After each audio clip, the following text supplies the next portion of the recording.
कोकणातील एक परंपरागत लोककला जाखडी नृत्य ह्याबद्दल काही कलाकारांबद्दल काही शाहिरांबद्दल आणि तसंच त्यांच्याशी चर्चा केल्याच्या नंतर असं लक्षात आलं की अशा प्रकारची स्पर्धा ही कोकणामध्ये खास करून दापोलीमध्ये कित्येक दिवस अशा प्रकारच्या स्पर्धेचं नियोजन झालेलं नाही आहे. ही परंपरागत लोककला जपण्यासाठी कित्येक शाहिरांना आणि तसंच कित्येक ह्याच्यातले जे कलाकार आहेत त्यांना एक नवीन प्रकारचं व्यासपीठ मिळावं हा त्याच्यामागचा एक मोठा उद्देश आहे.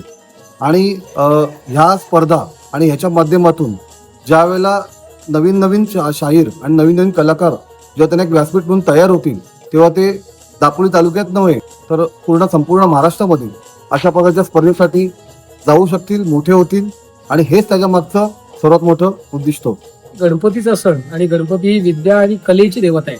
तर आपल्या पूर्ण कोकणामध्ये जाखडी नृत्य हे खूपच मोठ्या प्रमाणावर गावागावामध्ये वाडीवाडीमध्ये खेळलं जातं आणि नृत्याचं एक कला आणि एक खेळ या दोन्हीचं स्वरूप त्या जाखडी नृत्याला आहे.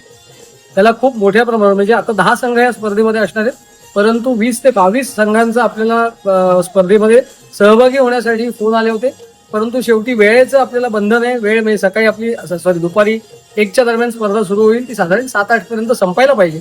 प्रत्येक स्पर्धकाला आपण अर्धा तासाचा वेळ दिलाय. त्याच्यामध्ये त्यांनी त्यांची पारंपरिक ज्या पद्धतीने आपण जाखडी नृत्य करतो तर त्या पद्धतीने त्यांनी अर्ध्या तासामध्ये त्याचं खेळ दाखवायचा आहे, नृत्य दाखवायचं आहे आणि चांगल्या प्रकारचे दर्जेदार आपल्याकडे ज्याला आपण पंच म्हणतो ते सुद्धा असणार आहेत. आणि त्या सगळ्यांच्या नंतर 10 जणांमधून जे कोण बेस्ट दोघं असतील त्यांच्यामध्ये पुन्हा त्यांना शेवट 15-15 मिनिटाचा वेळ देऊन मग शेवटचा पहिला मानाचा शाहीर आणि दुसरा क्रमांक हे जे पुढचे जे आपले संपूर्ण क्रमवारी असेल त्याच्यानंतर आपण काढणार आहोत. तर खूप मोठ्या प्रमाणावर दापोलीतनं आपल्याला याचा प्रतिसाद मिळतोय. मी सगळ्यांना आवाहन करतो भारतीय जनता पार्टीच्या वतीने की जास्तीत जास्त लोकांनी या पारंपरिक खेळाला बघण्यासाठी आणि सगळ्यांना प्रोत्साहन देण्यासाठी जमावं असं मी भारतीय जनता पार्टीच्या वतीने आवाहन करतो. धन्यवाद.